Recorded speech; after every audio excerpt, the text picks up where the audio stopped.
I said, I understand that, but it's just a printer. I stood there for an hour and you hit print. And she said, sir, you needed a boarding card to go through security. And I said, that's not my point. My point is standing in line for an hour for you to hit the print button. I said, it's a printer, put it over there. I'll print it myself. She said, sir, only an airline can print a boarding pass. So here's the thing that entrepreneurs do that everybody else doesn't. What do you do when you see a problem? Most people go home and complain, right? That's what people do. When you get home, you had to run an errand at lunch, and you only had an hour, and it took 3.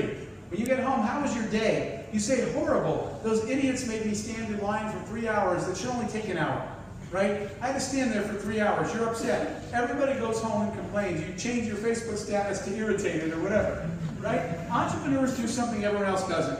Entrepreneurs stop. And I'm going to tell you, for people that are entrepreneurs in here, every day, everywhere you go, wherever you live, there's a problem. Somewhere in this country, in your city, in your neighborhood, is a problem. Don't go home and complain. Be the person that stops and says, wait a minute, how is this taking this long? So I'll tell you what I did. Because entrepreneurs stop and say, come on, really? We can't do better than this? But everyone else goes home and they don't. So I turned around to all these people in line. And I said, am I the only one that thinks this is a problem? We stand here for an hour so she can hit print. Everybody made a groaning sound. I said, okay, now I'm on to something. Then I turned to everybody behind me and I asked this. I said, how many of you people would give me $5 if I could just give you a boarding pass right now and you could get out of this 1 hour line? People in the back of the line were yelling, $15, $20. And I said, now I have a business. You know why? Because a business needs a value equation. What is a value equation? It means somebody in the world is willing to pay you more than it costs you to deliver the product. If it's not, then guess what you have? You have a hobby. Hobbies are things we spend money on. Businesses are things we make money on. So everybody started yelling. So I'll tell you what I did. I went home that Friday and I started my first company. Our first startup, when you go to the airport today and check yourself in at a kiosk, we pretty much invented those. We designed the first ones, we patented them, and we sold them to airlines and airports all over the world. That was my first startup, and it happened to be successful because we solved a real problem that people would pay for. In fact, I was planning to charge you guys. We swipe your card, and I'll give you a boarding pass off the kiosk, but the airline said, we can let all these employees go. This is worth so much money to us, we'll buy the machines. So we didn't even have to charge you because airlines wanted to buy the machine. But let me tell you what happened then. My friends called. I told you about the story in the cubicle. The same guy working at that company calls me one day. He said, there's a big football game Saturday. Are you coming over? I said, I won't be here Saturday. He said, where are you going to be? I said, in Holland. And they're like, dude, how are you going to Holland? And I said, check this out. This is the coolest thing ever. It's my job. My actual job is to fly to a different country every week to install machines in airports. All I ever want to do is travel. So what did I do? I solved the problem in the space I wanted to be in, and then I designed something that enabled me to do the thing I always wanted to do. So when that first phone call came, right, I'm 20-something years old, it's KLM, Royal Dutch Airlines. I've never even heard of that. I've never been anywhere. I told you guys, I haven't even been to the 6th floor. And I said, what can I help you with? And they said, we'd like you to come to the Netherlands, and we heard you have this printer that lets people check in at flights. Could you bring it? And I said, sure. And I said, except I can't afford an airline ticket. And they're like, we are the airline.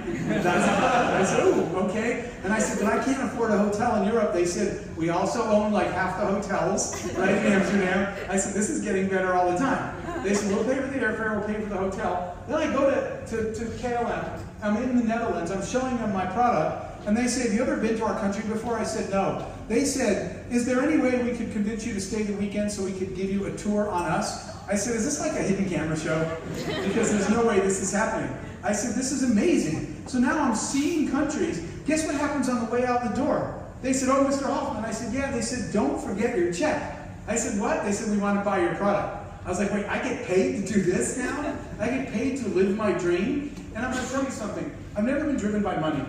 But after a few years, the company was acquired, right? You see, I still get texts from people that are in the airport and they go to the kiosk and check in and they send me a thank you tag. We sold the company. And guys, I don't want this to be about money at all, because it's not about at all. I wanted freedom, and I wanted to see the world. So I designed a company that solved a problem. Those are the two key things, guys. Solve a real problem and then build a company around that thing. That's what enables you to go live what you want to live. But we were, 3 years later, we sold the company, and I'm just going to illustrate what happens when you sell a real company. I'm not a money guy, but I sold the company. We sold our company for over $100 million. And I was 20-something and unemployed the day before. My mother called the day after and said, "Do you have any food?" I said, "Mom, I could probably buy a store now." I didn't really say that. But I worked hard enough and focused on a real problem. Never ever focused on money. So I'm going to say something, I don't have a slide, but probably the most important thing for the entrepreneurs in the room that I can tell you. And that's this. Don't chase money, chase excellence. Okay? Because money follows excellence. Everybody I know that focuses on money never gets it. Because they're so distracted by the focus on money, they never create anything worth paying for.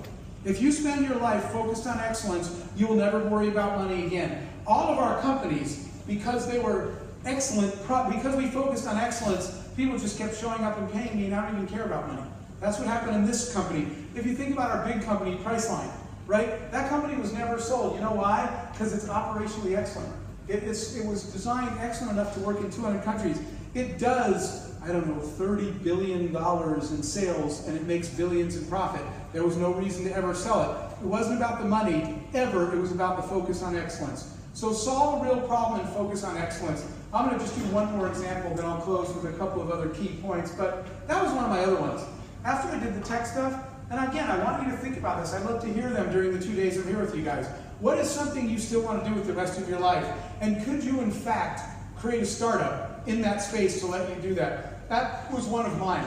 And I said, someday, before I die, I went to a concert, and I want to produce a music concert. I'm a software engineer, guys, and I'm not a music person. And I said, I want to maybe do a tour. These are all a list. If I ever get them, who knows? And I want to make a movie before I die. Some people are going to climb Mount Everest. Whatever yours is, something you want to do, there's something you still want to do. So I wrote that down. And this is the formula that matters. You need to solve a problem in the industry. I wanted to travel, and I wanted to go to every country. So what did I do? I built a product for airlines, right? So that I had to go to every country to sell my product. When I wanted to do something in the music business, I studied the business. I made a list of all the problems. Do your research. The music business had. I'm a software engineer. How am I ever going to get into music? I'm on the outside. I studied the industry. I made a list of all the problems they have. Then I crossed off all the ones I can't help with. Can't sing, can't write music. I definitely can't dance, even with beer. And I crossed off all those things. But guess what? Financing, marketing, distribution, all those things were still on the list. I said, those are the things I'm good at. Find a problem you can solve for the industry you want to be in and the things you want to do.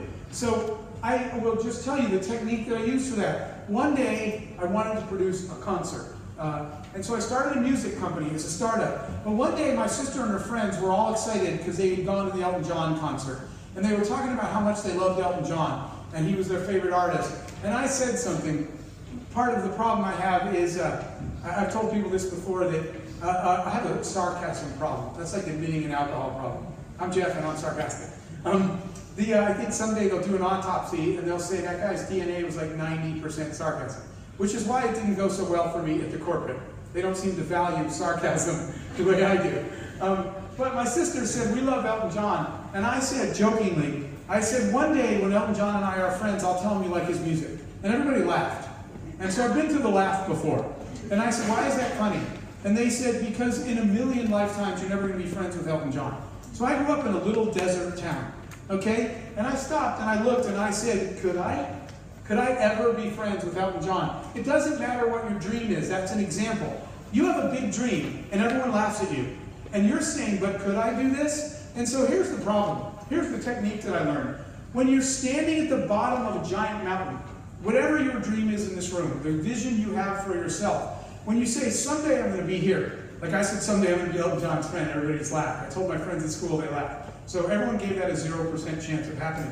When you're standing at the bottom of a dream, where your life is today, and you look at where you want to be, it's a really tall mountain, right? And it's scary, and it's steep, and it's slippery, and the rocks hurt. And you look up and you say, I'll never climb that mountain. Let me tell you what I learned to do.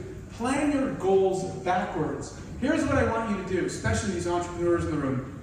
Project yourself where you want to be someday and work backwards. So let me tell you what I did. I said, okay, let's pretend today I'm friends with Elton John. So guess what I did? I said, where would I have to do the day before that? The day before that, I would have to hang out with Elton John. The day before that, I'd have to meet Elton John. The day before that, I'd have to know somebody who could introduce me to Elton John. The day before that, I'd have to know someone in the music industry. The day before that, I'd have to have some reason someone would take a meeting with me. You see where I'm going? When I started at the end and walked backwards, one day I looked down and said, hey, there's actually a plan. Might be 1 in a million, but it's not 0. There is a way. Plan your goal backwards. Project yourself where you want to be one day, and then say, where would I have to be the day before that, and the day before that? I don't literally mean day, right? And pretty soon you can find a plan. So that was a day. I only put this picture up because I was about to go on stage and introduce my friend Elton John for a concert. There were 30,000 people out there, and it was funny because my sister called me, and she said, what are you doing? And at that moment, it came back to me. I said, apparently I'm doing something that will never happen, because it's impossible and there's a 0% chance. And my sister's like, what are you talking about? I said, forget it. But the point is, give yourself a chance to do those things. When I set up the music company, the tour company, and I'll do this fast because it's embarrassing, but I said, someday I'm going to go on tour with a music group. So we started a touring company. I found problems to solve in the industry. We had a big dream, and that's the day we were on tour with NSYNC. That's Justin Timberlake standing over my shoulder there. And so we wound up creating a tour company where one day I was actually on tour.